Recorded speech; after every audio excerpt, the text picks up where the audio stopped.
मैं इस पार्टी का फाउंडिंग मेंबर था। मुझसे बेहतर आम आदमी पार्टी को शायद ही कोई जानता होगा। I repeat, I am the right man in the wrong party. Corruption खत्म करने की कसम खाकर बनी थी वो पार्टी आज करप्ट और कॉम्प्रोमाइज्ड लोगों के हाथ में बुरी तरीके से फंस चुकी है। शुक्रवार 24 अप्रैल 2026 एक ऐसी तारीख जिसने दिल्ली की नहीं बल्कि पूरे देश की राजनीति को हिलाकर रख दिया है।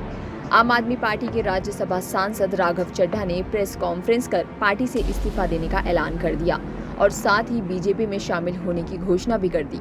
सबसे चौंकाने वाली बात ये रही कि चड्ढा ने दावा किया है कि उनके साथ राज्यसभा के 2/3 से ज्यादा सदस्य भी बीजेपी में शामिल होंगे।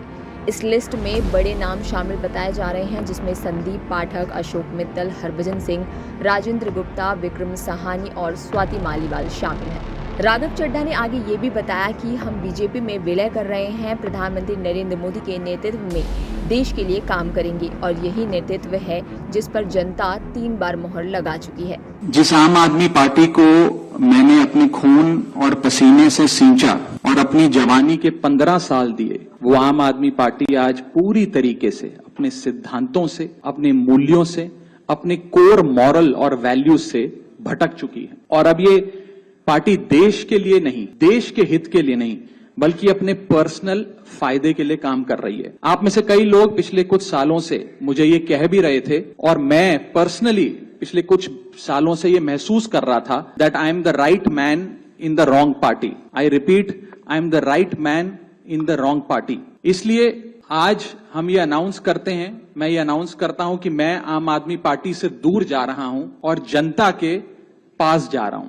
पॉलिटिक्स में आने से पहले मैं एक प्रैक्टिसिंग चार्टर्ड अकाउंटेंट था। मंच पर बैठे मेरे साथी कोई साइंटिस्ट था, कोई एजुकेशनिस्ट था, और आज जो लोग आम आदमी पार्टी का दामन छोड़ रहे हैं, अलग हो रहे हैं, आम आदमी पार्टी से दूर हो रहे हैं, उनमें कोई वर्ल्ड क्लास क्रिकेटर रहा, कोई पद्मश्री रहे, कोई सोशल एक्टिविस्ट रहे, ये तमाम लोग अपना सब कुछ छोड़ छाड़ कर, सब कुछ न्योछावर कर एक करप्शन फ्री इंडिया का संकल्प लेकर आए थे और इस पार्टी को स्थापित किया था। मैं इस पार्टी का फाउंडिंग मेंबर था। मुझसे बेहतर आम आदमी पार्टी को शायद ही कोई जानता होगा। हम सब ने मिलकर पूरी कमिटमेंट और डेडिकेशन के साथ इस पार्टी को दिल्ली में स्थापित किया, पंजाब में स्थापित किया और देश के अन्य राज्यों तक पहुंचाने का प्रयास किया। लेकिन आज मैं बहुत दुख के साथ, बहुत पीड़ा के साथ और बहुत शर्म के साथ ये कह रहा हूं कि जो पार्टी करप्शन खत्म करने की कसम खाकर बनी थी वो पार्टी आज करप्ट और कॉम्प्रोमाइज्ड लोगों के हाथ में बुरी तरीके से फंस चुकी है। और इसीलिए हर वो देशभक्त आदमी जो भारत मां की सेवा करने के लिए